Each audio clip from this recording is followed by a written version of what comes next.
J'aimerais qu'on développe un petit peu au sujet de l'hypnose, parce que c'est quand même quelque chose qui est un peu vulgarisé maintenant, enfin même très vulgarisé, et qui fait limite peur. Enfin bon, voilà, on sait pas, on sait ce que c'est sans trop savoir, à quoi ça sert, à quoi. Enfin, qu'est-ce que dans un coaching, si vous utilisez l'hypnose, comment ça se passe, qu'est-ce que vous en faites, Je l'utilise sans jamais prévoir en fait. D'accord. Bon, quelquefois on me demande une séance d'hypnose pour un sujet bien précis. Mais sinon, dans une séance de PNL, je peux à un moment donné utiliser l'hypnose. D'accord. Soit tout simplement être en induction, c'est-à-dire vraiment induire par le biais d'une idée, d'un mot, d'une sensation, un élément qui va aider la personne à s'orienter ou à laisser de côté les peurs, les empêchements, et donc l'aider à faire le chemin qui va lui permettre d'ouvrir, d'avancer, ou alors tout simplement une période de la séance lors de laquelle je vais demander par exemple à la personne de s'allonger et je vais partir en hypnose pour l'aider, pour lui permettre de voyager tout simplement. Ce qui veut dire que la personne perd entre guillemets conscience. Non. Non, après vous avez différents types d'hypnose, c'est vrai, mais en hypnose ericksonienne, pas du tout. La personne est totalement consciente. C'est juste qu'on va développer peut-être ses sens, l'amener à ouvrir une certaine créativité, à se servir de sa créativité. De sa créativité. Peut-être même en prendre conscience pour être tout simplement l'artiste de sa vie. C'est-à-dire lui permettre d'utiliser cette intuition, ces sens très fins qui vont la guider, qui vont lui donner les orientations justes, tout simplement. De sa vie, de son chemin. Oui, voilà, dans des comportements, dans des relations, dans des situations dans lesquelles elle a besoin d'être plus elle-même, plus en cohérence avec ce qu'elle est. Et donc de s'autoriser, et non plus s'empêcher, s'autoriser à être ce qu'elle est et à suivre le juste chemin pour être mieux, pour être dans un bien-être. Et qu'elle permette aux autres de mieux savoir qui elle est, de mieux voir qui elle est, pouvoir développer des relations justes, pouvoir se positionner dans une relation, dans une situation, ce qui va lui permettre de vivre mieux, tout simplement mieux, plus en équilibre, plus en harmonie, avec elle-même, avec les autres. Voilà. L'hypnose, c'est vraiment... Il ne faut pas en avoir peur. Il ne s'agit pas là de l'hypnose de spectacle qui va évidemment impressionner. Il ne s'agit pas d'une hypnose qui est là pour abîmer, détruire. Bien sûr. Non, il s'agit d'un accompagnant, de quelque chose qui va... Alors vous savez, il y a aussi ce que chacun peut faire pour lui-même. L'auto-hypnose, qui peut être consciente jusqu'à un certain point ou pas. Vous avez des gens qui s'auto-hypnosent par le fait de croyances, de certitudes même, qui leur viennent de loin. Moi j'ai une question, c'est-à-dire concrètement comment ça se passe l'hypnose? Je veux dire, qu'est-ce que vous faites? Parce qu'on a cette image du médaillon, vous savez, le professeur Tournesol, je ne sais pas, mais et alors, comment ça se passe? Qu'est-ce qui se passe physiquement, concrètement? Parce que...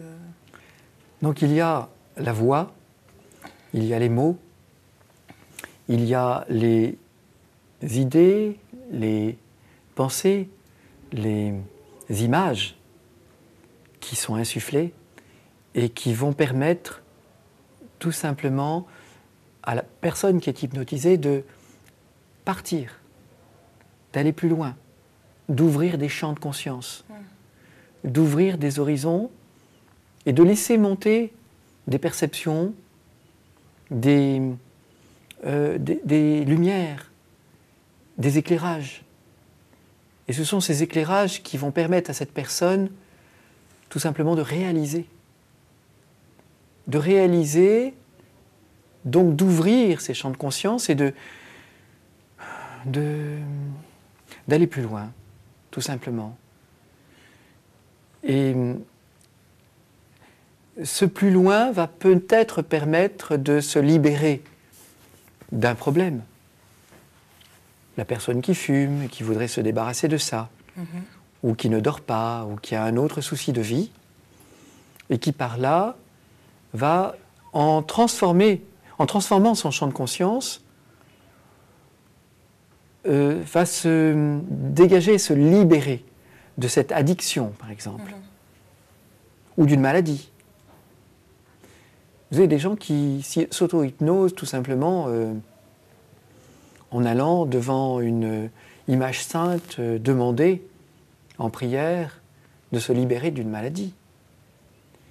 Et la croyance libératrice est tellement forte qu'elle est hypnotique et qu'elle permet à cette personne, par cette croyance, par cette certitude même, de réellement se libérer de quelque chose qui semblait inscrit en elle, peut-être même définitivement, mais qui va tout simplement faire réagir autrement le corps. Parce que ce corps, il vibre, ce corps, il résonne, ce corps, il est fait de sensations qui sont audibles, et que donc ce corps va entendre un appel dans la prière, dans la croyance libératrice, dans la certitude. Ce corps va entendre qu'il peut se rassurer et fonctionner autrement, qu'une cellule qui était en train de dégénérer dans un coin du corps, en croyant peut-être sauver le corps, et qui n'est pas consciente qu'elle est en train de l'abîmer, va peut-être être rassurée et transformer sa transformation va être inversée, transformer son champ elle-même de conscience. Vous avez en vous plusieurs personnes qui parlent pour vous défendre. Il y a celle qui a peur. Il y a celle qui est confiante. Il y a celle qui est tout simplement créatrice et qui va les réunir et leur dire « Attends, on va créer quelque chose qui va vous mettre en accord. » Et toutes ces personnes qui sont en vous et qui suivent un chemin pour vous défendre vont peut-être à un moment donné se mettre en accord et en coordination pour suivre un chemin qui vous sauve la vie. Par exemple. Moi, je voudrais revenir sur quelque chose. On sort un peu de l'hypnose. Vous avez parlé tout à l'heure des croyances, des certitudes, des croyances limitantes. Et en même temps, pour quelqu'un, vous parlez aussi de croyances libératrices. Alors, du coup, parce qu'on disait, on rentre en coaching, entre guillemets, pour pouvoir justement se libérer de ces croyances, entre autres. Alors, croyances libératrices, croyances limitantes La jeune fille qui ne veut pas chanter parce qu'on lui a dit quand elle était petite « tais-toi, tu chantes faux », on lui a en quelque sorte jeté un sort. Et elle a eu cette croyance limitante et pendant longtemps, elle n'a pas voulu chanter en disant « bah non, je chante faux ». Et puis, elle a rencontré quelqu'un qui l'a rassurée, qui lui a dit « tu peux apprendre ». Et elle a appris à chanter. Et aujourd'hui, elle est chanteuse. Et aujourd'hui, elle sait que cette croyance limitante qu'elle avait avant est dépassée. Elle a donc une croyance dépassée. Et peut-être qu'elle est déjà allée beaucoup plus loin, puisqu'aujourd'hui elle est chanteuse et ça marche, elle est applaudie. Elle a la certitude qu'elle peut chanter et qu'elle est chanteuse. Et cette certitude lui permet tout simplement de lever les doutes, de développer de nouveaux rêves et de suivre un projet de vie. Et elle sait qu'elle va suivre une carrière de chanteuse et qu'elle va réussir sa carrière. Parce que cette certitude lui permet, de façon très prégnante, de croire profondément et de se donner les moyens, c'est-à-dire de se mettre en action pour suivre un chemin de vie qui s'ouvre vers la réalisation du rêve et qui lui permet d'être chanteuse. À vie. D'accord. Et donc ces croyances libératrices, à l'inverse, quelles sont-elles? Enfin, vous voyez. Eh bien, Cette croyance libératrice, elle peut être de cet ordre-là, D'accord, oui. mais elle peut être d'un autre ordre. Oui. Ça peut être effectivement une croyance qui va permettre à cette autre personne dont on parlait tout à l'heure de se libérer d'une maladie, parce que tout d'un coup, elle se retrouve à Lourdes devant la statue de la Vierge, et qu'elle avait décidé que ça serait là, à ce moment-là, et que donc le miracle arrive, elle est guérie, mais peut-être tout simplement en auto-hypnose, sans le savoir. Parce que sa croyance est immense, et la libère de quoi? De cette dégénérescence qui a créé la maladie en elle, ou une émotion négative, qui était tout simplement une anomalie de sa vie. Parce que la vie est faite pour régénérer et pour aller vers la vie.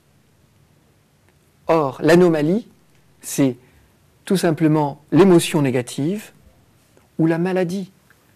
La maladie, c'est ce qu'on n'arrive pas à exprimer, c'est ce qu'on a du mal à dire. C'est ce qui ne se dit pas.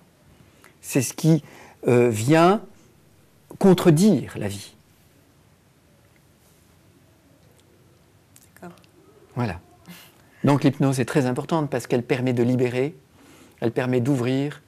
Évidemment, cela veut dire qu'il y a une confiance qui est donnée à la personne qui vous guide, qui vous hypnotise, en quelque sorte. Et puis j'imagine que ça se fait un petit peu au cas par cas, c'est-à-dire que j'imagine que ce n'est pas avec toutes les personnes que vous pratiquez l'hypnose.